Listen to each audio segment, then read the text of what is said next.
because the things we're doing right now point to some very high prices for a lot of things going forward. That's why I love to talk to you, John. It's think and grow rich with you. You think this through. You think, here's a problem. How is that going to get solved? And then you start thinking, well, what's the components of that? Is brilliant. That last 10 minutes that you talk about is worth the price of this admission into here. That was great. That was wonderful. And of course, it's an inflation hedge too on top of that, is that not? Because here's an international commodity. If you control some of that, whatever happens in the world, you're going to get value for that. Correct? Are you talking about silver? I'm talking about silver, copper, uranium, anything that's these are real tangible assets. So if you're controlling them, even if you're controlling them on an equity, I would think that would still preserve a lot of your. See, the point of those things that they're real assets. That means governments can't just make more of them out of thin air. So the broad category of stuff that falls into that category, in other words, governments just can't make more of them. No. That section of the global economy will tend to do well. While the financial side, which governments can just create out of thin air, is going to do terribly in the next decade. So, Well, look what's happened to the banks. I mean, they followed the rules. They thought they were being very, very conservative. They bought all these bonds. I mean, they bought 10-year treasuries at 0.6% or 1.2%. And then you have the bonds. The government raises interest rates at a historic level. And that 10-year goes to 4, it went to 5, it's 4 something today. And the value of that bond drops like a rock, all out of your control, and puts us all into trouble. Yeah, here's a story featuring bonds that falls into the gloom and doom category. It's one of the reasons why we should worry, because basically over the last, since the 1980s, interest rates have been falling, and they fell and fell and fell and fell. And so towards the end of that process, interest rates were so low that, it was almost pointless to own them, but a lot of banks still did. They have their real estate loans, they have their personal loans, and with the money from depositors that was left over, they went out and bought for collateral. Yeah, because that was a risk-free asset. They were basically parking their money in low yielding but risk-free assets. Well, then when interest rates started going back up, that's the same thing as saying bond prices started going down. Right. And so you have all these banks. First of all, they're stuck with a lot of bad real estate debt. From office buildings that they finance and things like that. And second, they've got all these bonds that have fallen in value on their balance sheets. Yeah. And everybody knows that. So everybody's worried. So people are pulling their money out of bonds or out of the local and regional banks. And that's going to force the local and regional banks, in order to pay off their depositors, they have to sell some of their assets, some of their bonds that are already down. And then they have to take the loss. They have to report that loss when they sell that asset with an unrealized loss. It becomes a realized loss. So then that scares the depositors even more. We take out more of their deposits, forcing the banks to sell even more depreciated assets until the banks just implode and the government has to step in and bail them out. And we are absolutely looking at something like that in the next few years, maybe much sooner than a few years, because office buildings are tanking. Yeah. So these banks bought these bonds thinking that they were being very conservative. Then they find out that, no, I bought a bad asset that actually I'm going to lose 40 or 50%. And they took the money that the depositors had and they put that into a bad asset by buying mortgage-backed securities. And then they have a systemic change in people working remotely, and the value of the properties that they financed dropped at least 20, in some instances I'm seeing 70, 80%. And of course it puts a run on these. So, and it's not just the banks. We have hedge funds that are gating their investors, because hedge funds are involved, pension funds are involved, insurance companies are involved, healthcare companies, foreign banks. When you have a big tower, 40, 60, 80, 100 stories, it takes a lot of money to do this. $600 million, $700 million. One bank doesn't take all that risk. And we actually have some non-financials that are in big trouble from this, from all these towers going bad. You have the major bank that puts out probably 40 or 50% of the loan, and then everybody piles up on top of it. And you know who's getting the money back is prime number one, holder number one, and then everybody behind them loses money. But it's pensions. We have a lot of people who are depending on their pension companies, and those guys too bought bonds, and they've lost money on them. Now they're losing money on mortgage-backed securities, and they have a burn rate of 5 or 6% because baby boomers are taking money out and are expecting to get their benefits, and they're at risk. I have people that are losing money on their pensions. They're not getting their full benefits because the pension fund has taken losses. This goes right with what you're talking about. Yeah, there's a whole world of people out there who think they have a certain financial situation because they've got this pension that they can count on. And they're going to find out over the next few years that they don't have anything like what they thought they were going to because the pension was so underfunded. And this is a really broad, let's look at it this way then. Office buildings are the first domino to fall. They are in the process of tipping over right now. Correct. And they hit multifamily housing, in other words, apartment buildings, and they hit local and regional banks. Exactly. And then comes the pension funds that you talked about and the insurance companies, and they all start falling one after another. Right. And then we get to the point where we're talking $10 trillion or more. And the government has to step in and bail all of these guys out because the alternative is a 1930s style deflationary collapse when everybody goes bankrupt. Right. But when the government steps in with that kind of a bailout, after what we've seen in the last few years, and nobody trusts the government anymore because we've already seen double-digit inflation, so we know it's possible. Then everybody sells the dollar, let's say, or the euro, or and then the value of the currency starts to fall. And then we're in Japanese territory, where if we try to protect the dollar by raising interest rates, that makes all of this bad debt that's blowing up even worse and makes the bailout even bigger. But if we bail everybody in sight out to just shut this thing down right away, then the dollar just collapses. And there's not really a middle way in this. There's no real way out of this.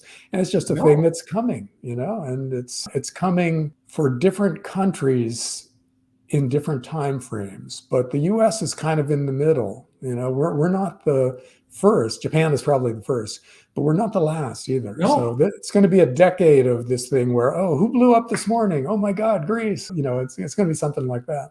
And we'll be involved. My personal viewpoint is I think we have inflation coming pretty strongly, and my clientele is an awful lot of baby boomers, and I have people coming. They are just literally shocked at what they cannot buy anymore.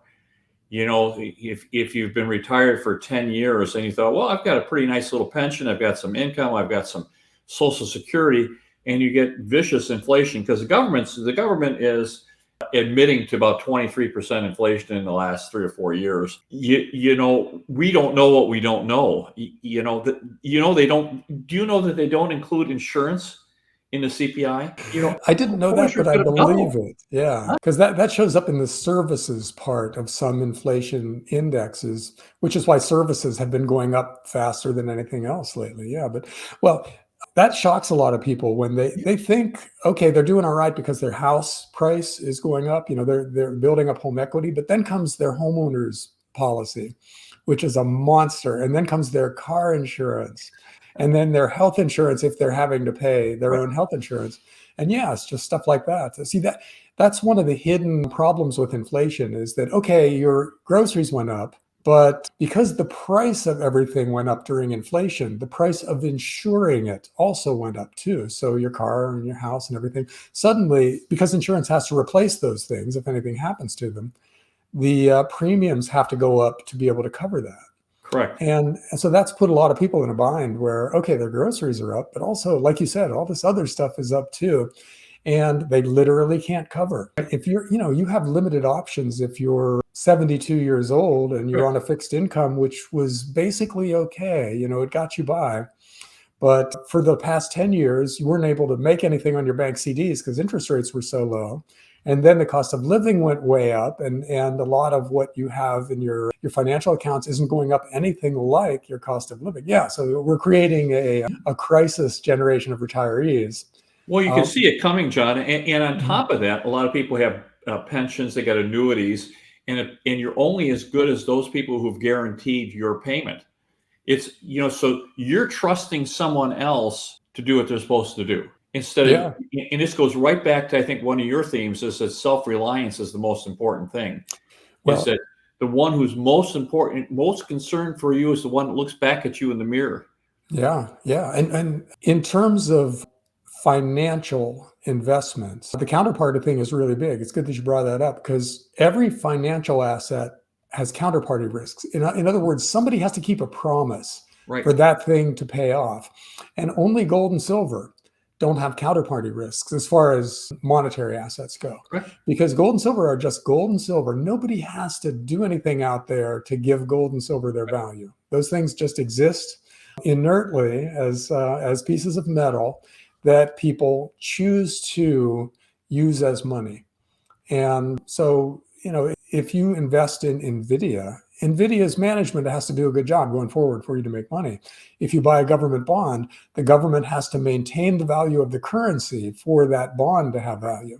Not so with gold and silver. If you store them in a safe place and don't tell anybody you've got it there, then it's something that is probably going to hold its value, because while the world is screwing up out there all over the place, nobody can touch gold and silver. There's nobody who can screw up in a way that makes gold and silver go down. Well, yeah, it's a great idea. And I'm going to have to plug my asset class here just a little bit. What I see, I have I'm a baby boomer, so I have a lot of baby boomer clients. And you are just describing exactly what happens with them. And they've had a house that they've owned for 20 or 25 years that's gone up. I think that housing has gone up like 2 or 3 times what the CPI has done. So housing's been a very, very good hedge against inflation, but they have no income coming in. So, they're dependent on their pension, their annuities, their CDs in the banks, and maybe a couple of bonds. Most people don't have a lot of bonds, individual bonds. And these guys are at risk, and inflation kicks in. Pension funds are saying, well, we might only be able to give you 50% on the dollar, and yet they have this huge equity position in their house.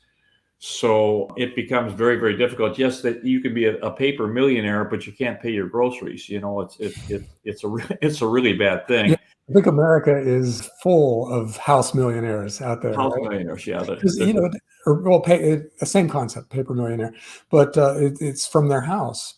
And that presents a problem because, okay, your house is worth $1 million too, but if you sell it, you still have to live somewhere. So you got to go find another house. And if you just sit with it, then your taxes go up, and that eats away at your home price appreciation. So yeah, you're in a bad spot.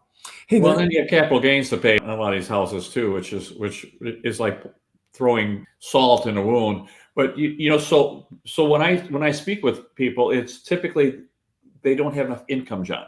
They just don't have enough income, which I'm going to have to pat myself on the back, because we're trying to stay out of the real estate market, because I agree with you 100% that I think that we probably are overvalued at the moment. But when you buy a piece of rental property, we have in my group, we have just called it's just two. Just own 2 properties, and it'll help preserve your purchasing power, because you're getting income off your property. Yes, it goes up in value as inflation goes up. Your rent goes up with it. So that's been a good program for us, a good strategy. But at the moment, we're not buying anything because I'm with you. I think it's fully valued, and we only have 2 rules in my group.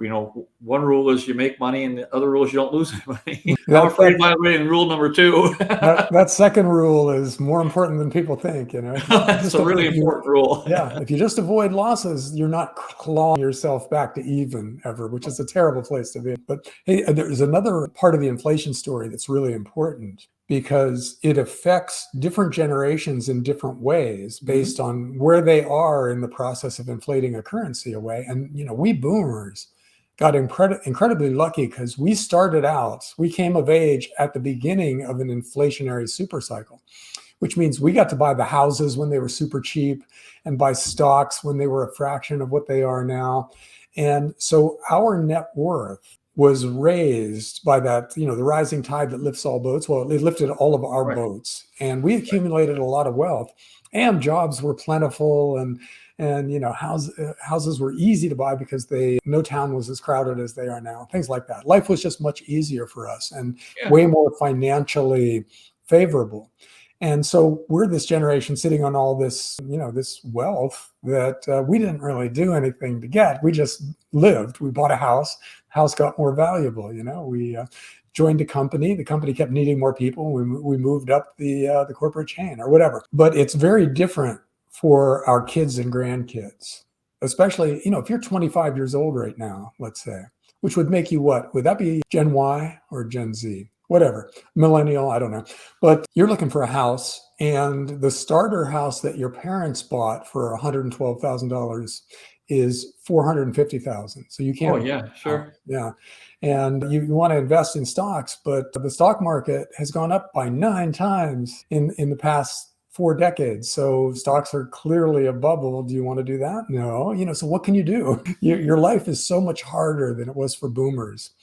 And because of that, I think we have another generation of people sitting around waiting for their boomer grandparents to die so they can finally have a house, We talk about that. That the boomers affected every market they went into, from kindergartens to high schools to getting married and having kids. And once we die, we're going to affect that market too, because we're all these houses. We're going to have all these extra houses that we're not going to need. That's what's happening in Japan. They've got like 30,000. I think they've got like millions of houses that are sitting vacant that nobody's using because it's an older population and the values have dropped. See, that is a really important. Demographics is a really important to understand about investing, because which generation is doing what determines the prices of assets in a lot of cases.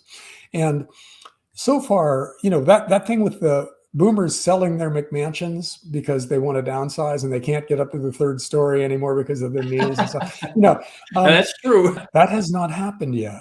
And part of that was that mortgage rates were so cheap for such a long time. You've got a lot of people locked into cheap mortgages. They don't want to cash out on a 3% mortgage. But I think it eventually has to come just for physical reasons, where literally you can't manage your McMansion anymore. So you got to sell. And that's how the generational cycles normally work. And same thing with stocks.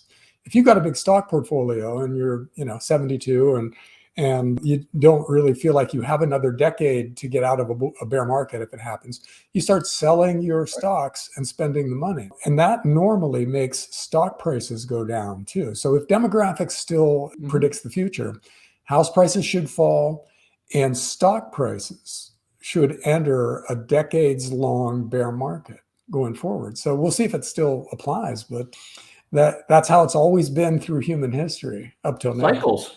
Yeah. Cycles, John. It's just cycles are in absolutely everything. Well, let's wrap this up, John. So we're thinking that I think we both agree that we've got more inflation coming.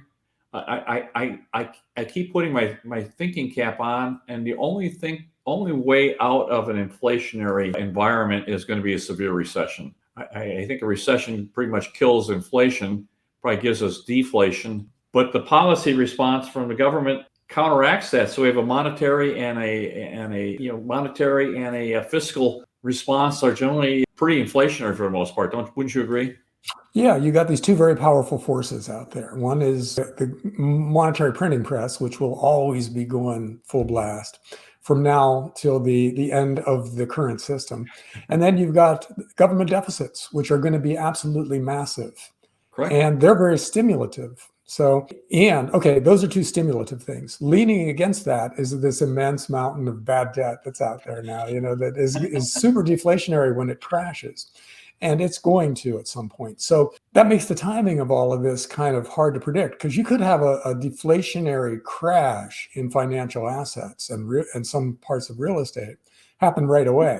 Yeah. And then the government has to step in and bail it out. But so you've got 2 years of falling prices and then a long, long stretch of rising prices. Or you could have, that seems reasonable. But the Fed is already talking about cutting interest rates. So maybe we've got massive government deficits and then increasing stimulus from the Fed that starts pushing up the prices of a lot of things. And then you get stagflation, where real estate is going to tank no matter what, but a lot of other things are still going up in price. And so you get, zero growth, 4 or 5% inflation, which a lot of people think is the worst of all possible worlds. And we could have that again, which takes us back to the 1970s, which was our our last experience with stagflation. And that was not a happy decade. Well, what are we going to do about this, John? So dollar cost average into gold and physical gold and physical silver, correct? Yeah, actually, there's one last, besides physical gold and silver, which you definitely have to do.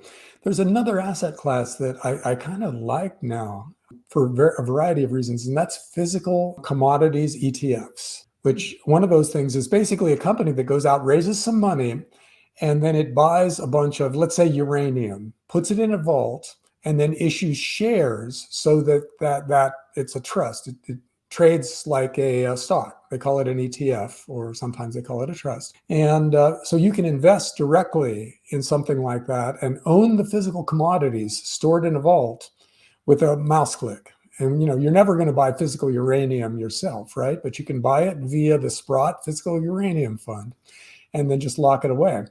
And there's one for silver, there are multiple ones for gold, and there's now one for copper becoming tradable pretty soon. So you can set up a portfolio that exposes you to physical commodities with a minimal amount of risk and basically zero paperwork. It's super simple.